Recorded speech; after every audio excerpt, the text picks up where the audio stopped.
Hey guys, it's Casey and welcome back for part 7 of our tower defense tutorial. We are getting awful close to having at least the basis of a complete tower defense down. And what we last worked on, if we try this out, we made it so that we can spawn some towers and that we can see these towers that we create kill our runners. Perfect. So there is one thing I left off on the last video, and that was the issue that when we first hit play, if we hit Q, nothing happens. We first have to click, then hit Q. It turns out, when I just did a little bit of research after the video, the issue is just something to deal with the fact that we're playing the game inside of the Unreal editor. And if this was a fully packaged game, we would not have that issue. It just seems to be that when we hit play, the game doesn't quite know that we want to be inside of it, so that's why we have to click inside of it, and then we can press our button presses. So I'm not too worried about that. So let's see, what should we do next? So let's add some extra functionality to our tower spawning, because right now we can just spawn a tower wherever and whenever we want, and we can spawn it on like the smallest like micro details. Like I can put down a tower, and I can put down a tower like a millimeter from it. So what we're going to do is we're going to snap our tower building to a grid. So let's see here. If we go back to under our towers, let's open up our builder tower BP. So what we're going to do is on the code where on tick we were setting the location of our tower, what we want to do is we want to take this location and we are going to try and snap it to a grid. For your game, you might not want that, but I believe almost all games that involve building inside of the world, you can't build it to the smallest like micro detail centimeters. There's going to be some type of snapping. Usually what you have in most games is that your towers, most of them are just perfect squares. Maybe they're 100 units by 100 units, and that your building is snapped to 100 unit sections, so that if you build a tower in one square, if you drag your mouse slightly right of where that tower is, it'll snap to the next square and they'll build next to each other really snug. So that's what I'm used to, and that's what we're going to set up. So if we right click, I believe there's grid, snap to grid float. I've never really used this. So I've seen this used, but I've never really used it myself, so we're going to try this out. So let's see here. So it's the location. I believe since it is a float, we need to do this for both of our X and our Z, and our Y. We're not going to worry about the Z for now. So let's, off of our set actor location, let's make a vector, and I believe we just pump in the X and the Y. We'll take the Z from our hit location, but we're going to edit that in a little bit. And let's say our grid size is going to be 100 units. Let's do that on both of them, and now let's pump in our X and our Y location. Let's see if that works. I've never really set that up before. I usually do my own map here. I've never really used these nodes before, and then I saw one of my friends was using these, and I was like, hey, that's pretty cool. That might make this code much simpler. So if we create our bush tower, there you go. Do you see how like my mouse, when I move it a bit, it's not snapping the tower, but then when I go down, you see how now we have some snapping. So that's pretty cool. That actually was insanely easy to set up. How about that? So now we can build a tower, and then if we want to build another tower, if we move it slightly to the right, you can see I believe our bush is about 100 units also. So you can see how we can snap like all around the bush, and that now we can build next to it. So what we should set up now is how do we stop it so that I can build a chair inside of a bush. We don't want that. How can we stop that? So let's see. One thing we could potentially do is that we could change our trace here. We could change that to be a get hit results by, or we could still do it for objects. I guess we could still do it for objects. We could do it static. And then we could do hit actor. Yeah, we could try that. So let's do that. Let's add another pin here, and let's change this. I believe we need to go to pawn because our towers should be pawns. I just want to check the collision on our towers real quick. I don't actually, do our towers have collision? I think we might have turned it all off. I know we have a sphere collision. We don't want to collide with the sphere collision, so that actually might be an issue. So this might, okay, our sphere is actually world dynamic, and our tower mesh has no collision. So let's think for a second. How should we do this? Because right now, I believe what would happen is that we would not collide with our tower with this hit result, because we're checking for world static and pawn. World static would be things that don't move in our world, like our ground. Pawn would be objects that um, that have some type of input, like our enemies are pawns. They might technically be characters, but I believe their collision presets are probably pawns. So let's think about this for a second. With our overlap sphere, we have it set to overlap everything, which is probably going to be an issue. But once again, we're not checking for it. No, the overlap's not an issue because we're not checking for world dynamic. We're checking for world static and pawn, so our overlap will get ignored. And on our mesh, since we have it set to no collision, we aren't going to get a hit result off of our trace here because we need collision to successfully do a trace. So how about on our tower? How about we set, maybe we turn this back to be a pawn? Let's think about that. If we set our collision preset to be a pawn, will we run into any issues? Let's think for a second. If we have solidified tower mesh, I don't think that will be an issue. Because of our projectiles, we are manually setting location of our projectiles, right? We're not using a projectile movement component. We're not like shooting a bullet through the air. So it's not going to be affected. Our enemies, we're not having them run where our towers are, and maybe we would want to block our enemies where our towers were. So let's actually go back to our tower mesh under our tower blueprint, and let's set it to have collision, and it's going to collide with pawn. So let's set that up.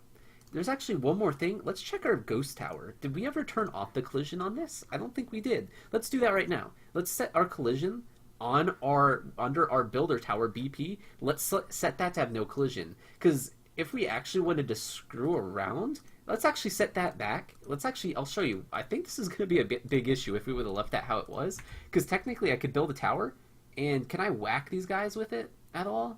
No, I can't interact? Okay, I was thinking that might shove them around, which I'm actually curious why it's not shoving them around.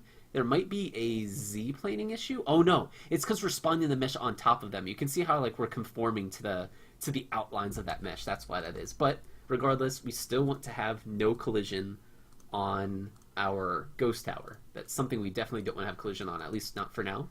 And what we did is we turned our tower mesh back to have pawn collision. If we set that back to block dynamic, it's going to have world dynamic. I would rather, I think, have this set to pawn. I could see some reasons why we would want to have that set to pawn personally. So with that set to pawn, what we're now doing is we're checking for world static and pawn. Let's see where we want our towers to be placed in the world, at least the Z location of our towers, because I don't want that Z to be kind of dynamic, at least not for now. So the location of our tower for it to be snapped to the ground is going to be about 167. Let's see what happens if we change this chair back to be a bush. Where is our Z at? Is it also? It's about 167. So what I want to do is I want to take this number right here, this 167, and let's just make it so that our ghost tower will always be at 167Z. So that will fix the issue where like I had my mouse cursor over top of something and it was like putting it on top and on like the outside of it. That'll make it so that our Z is always 167 and we're snapping our X and Y to be 100. So now what we want to do is that we want to check whether or not we are overlapping with another tower, because now we have our hit results returning either the ground or another pawn. So what we want to do is we want to take our hit actor and let's cast this to our tower BP. So now we will know, hey, when our mouse is hitting something below it, are we either hitting the ground or are we hitting another pawn? And the pawn that we're concerned with is our tower BP. So if we are not hitting our tower BP, we want to just keep going with our code. I don't think we want to make any changes with our code. What we actually should do, though, is I believe we want to preemptively set up a Boolean, and let's call this can build. So let's do that to start. And let's set that can build, let's set that to be true, so that if our mouse is just on the ground and we're not colliding anything, we're going to set that to be can build. I could actually, in my head, I can foresee some issues with this code, and let's see if we actually run into those issues. I think I'm right about this. And I actually did this backwards. We want this to be on the cast failed. We want it to be on cast failed when we're not hitting another tower. Let's set it to be can build and we'll snap it to the grid. When we are hitting another tower, let's set can build to be false. And then let's actually change our material to go from green to red. So let's take our mesh and let's do set material. And we'll do set material. Can we do by name? No, we don't want by name. We just want set material. And now let's change the material to go to red translucent, and then we will take this and we will set this to be on the bottom to set material there. Let's see, should we actually change that?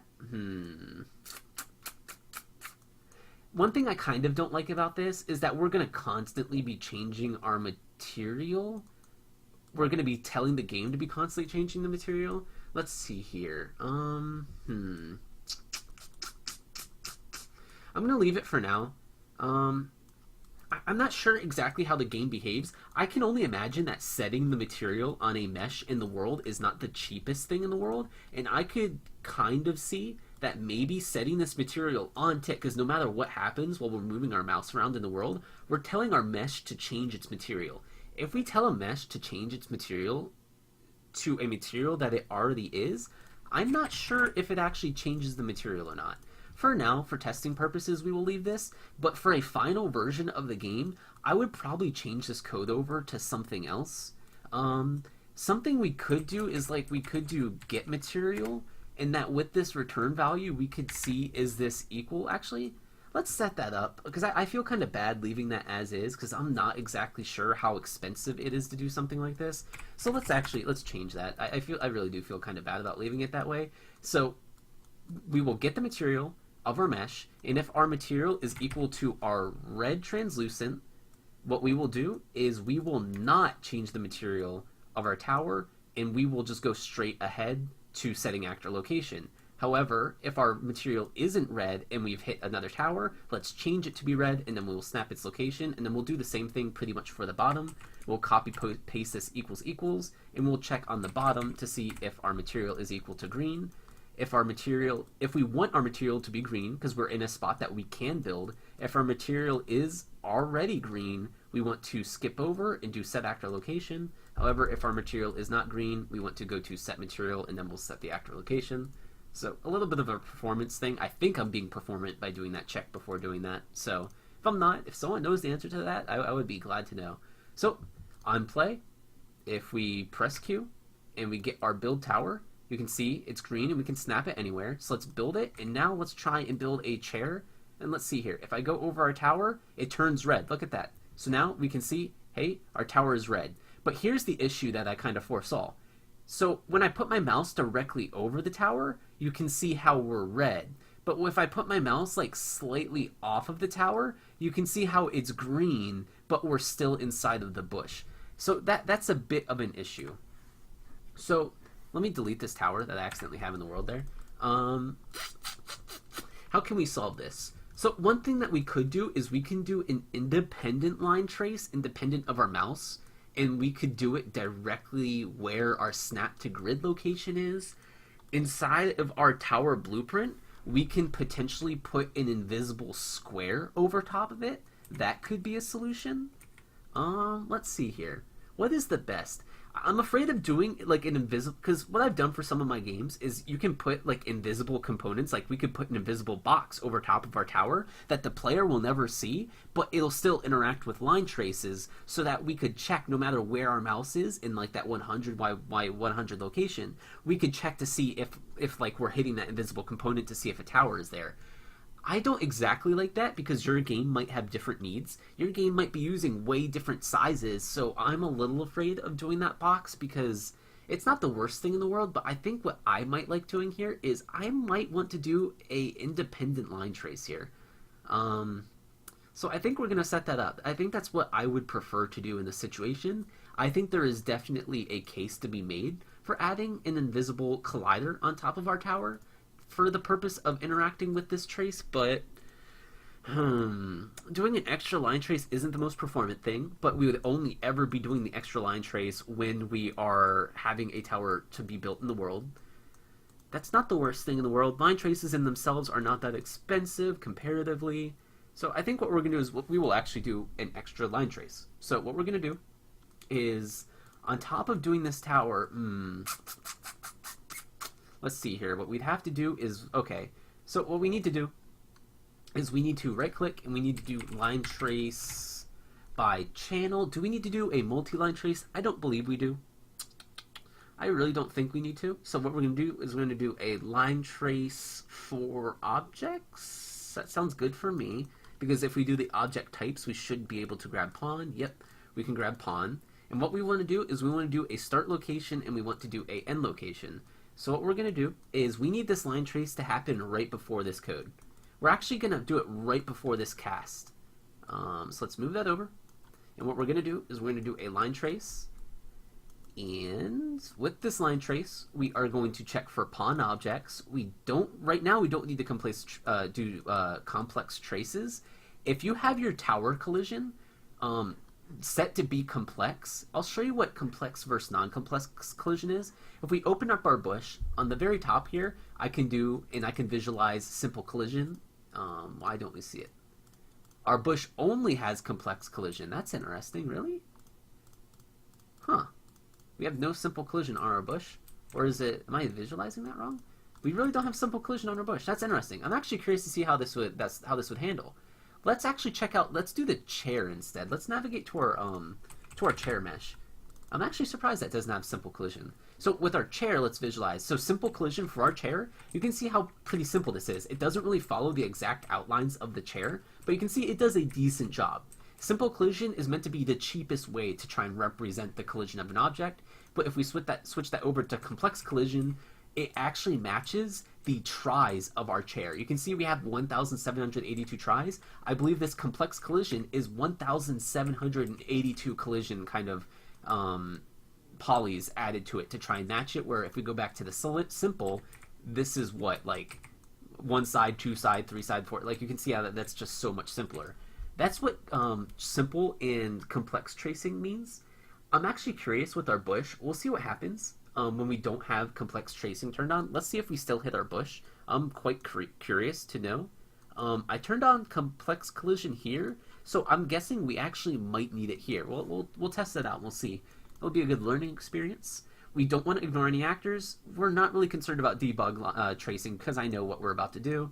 So where are we starting our line? Well, we would need it to be where our grid location is, right? If we do this based off of where our mouse location is, we're going to run into the same issue we had before. What we want this trace to happen, where we want this trace to happen, is where our snap to location is. So what I'm actually going to do to prevent us from doing this math right here multiple times, I'm going to promote this to a variable, and I'm going to call this our snap location. We're going to promote this, and we're going to do it immediately right after our check to see if we hit something.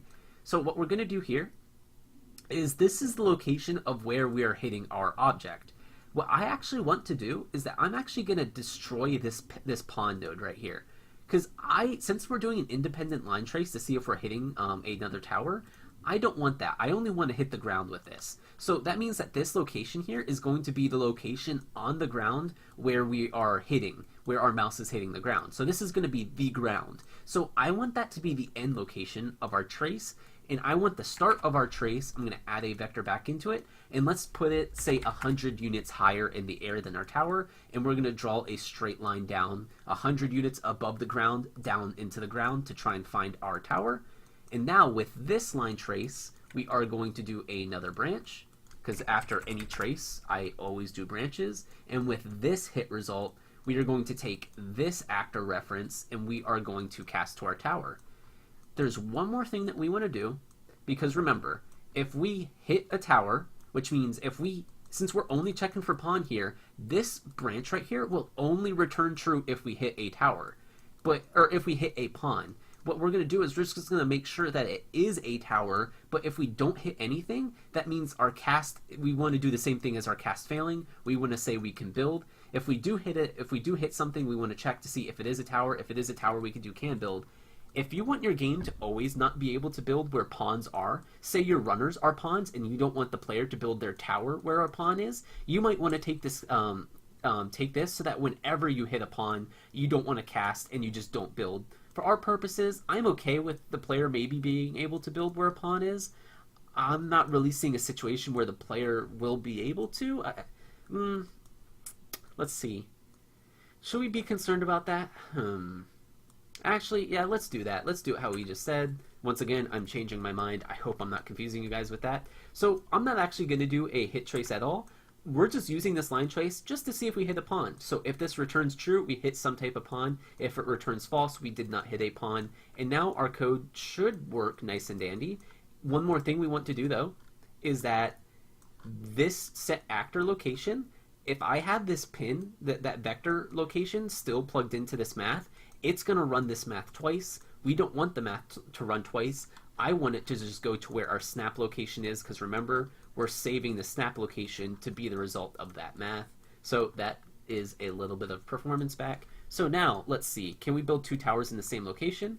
If I hit Q, we have our bush tower. Let's actually see, can we build on top of a, there you go. So if I were to try and build on top of the runner, you can see it turns red. There's some added functionality. So let's build our bush, and now let's try and build a chair. So if we kind of outline and we put it inside of the bush, okay, so we're having an issue here. We are not colliding. We're missing our line trace. So let's check to see why our line trace is having issues. Remember, we were colliding with the runner, so that kind of tells me in my debugging that we are tracing right, we're tracing in a proper location, but for some reason we're not hitting our tower. So let's go back to our tower and let's check the collision once more. So on our tower mesh, the collision preset is for pawn, and we are blocking, or we are also overlapping. We are collision enabled, so we are querying. So let's draw debug on our line. Let's do it for 1 frame. And now let's check to see how our line trace looks in regards to a tower. So let's do that. And now let's do our chair tower. So where is that line? That line seems to be above. Okay, so maybe our line trace is starting too low. You can see how when I highlight the tower, it looks like I can't really see the red line, so I'm a little concerned about, yeah, so you can see how it works with the chair, but it doesn't work with the bush. I think that's a height issue. So I am going to just increase this Z. Remember, this is the starting location of our line. I think we are starting the line too low, so let's just ramp it up to like 300, so we'll just make our line be that much taller. So let's create our bush, and now let's create our chair, and okay, so we get collision with our chair, but we don't get collision with our bush. Remember what I talked about with complex versus simple collision? I checked that bush, and it just so happened, I didn't even plan for this to happen, we found that we had no simple collision on our bush. If we want to, we could change that line trace to also do complex, but complex collision is a little bit more expensive. Why don't we just add simple collision to our bush? I mean, this is something where, once again, you can work your game how you want it. If you plan on using complex collision in your game, then change your line trace, go for it, change it to trace complex. But for us, I think I'm okay with going to collision and just adding a simple box collision. So now you can see we have a box around our bush. I do have a slight concern. Is this box wider than 100 by 100, which is wider than our snap to grid size? So that annoys me a little bit. What you want to do for your game is that when you design your towers, you want your towers to match your gameplay or your game mechanics, which means if you're snapping your towers to a certain grid size, you want to make sure your towers fit that grid size, right? Like, you want to, when you custom make your towers, I would recommend keeping them to be a standard size so that when you place them in the world, they match. That's what most tower defenses do. You don't have some towers that are much bigger than others. Sometimes you might have like 2 sizes in your game, but what I'm used to is a lot of games you standardize your sizes and they're going to be the same size. So I'm not doing that with these chairs in this bush, obviously. I'm just using default meshes that come with the game. So you could run into some issues with that. For me, for our purposes, I'm not custom building our towers. If we want to, we can up our grid size a bit, which I think we will do. We'll make our grid size, let's say 120, so that both of our towers fit inside of it.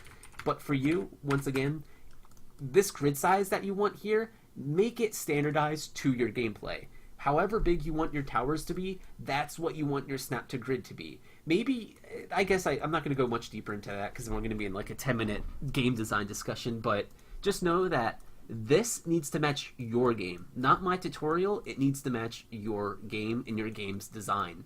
So with that made, now that I have added simple collision to our bush, to add collision to objects, you can go inside of the actual mesh itself. You can use these drop downs right here to check the collision. We saw there's no simple collision, so I did collision and I added a simple box. So now our bush has a box. So if we start the game, we build a bush tower and we go to build on top of it, you can see now our mesh turns red and it says we can't build. There's one extra piece of logic we're missing, and that is I can still build when our mesh turns red. The reason why that is because I never hooked up our boolean. The reason, and what I mean by that is we changed our boolean from can't build to build, depending on whether or not we should be able to build. But down here on this place tower, we never did a check. So we just need to set up can build. If can build is true, when the player clicks, we will build. If it is false, the player won't build. So let's try that out. Bush tower, and I'll do chair tower. And no matter how many times I click, I cannot build on top of the bush. And you can see, I can't fool the game. I can't do that situation where I barely had my mouse off of the tower, but I was still able to build in its location. You can see how we've successfully thwarted the issue we were having before, and we are now pretty good to go. So I like that. So when we can build, we're turning red, or we are green, and we can place it in the world. When we can't build, it's turning red, and it's stopping us from building. I like that. So what is our next step? So I like our shooting code for now. We have some simple runners. They run through the world. We can place our towers. We can shoot our towers. Let's see. We are 25 minutes in, so I think we'll stop the video here. Next up, let's see. I think maybe we'll set up more complex spawner code. Maybe we'll do that. We'll set up kind of how we will do, how I think a good way of setting up your runners can be in your game. We will probably use data tables once again, and we will do as we did inside of our tower data table. Where is that at? Inside tower.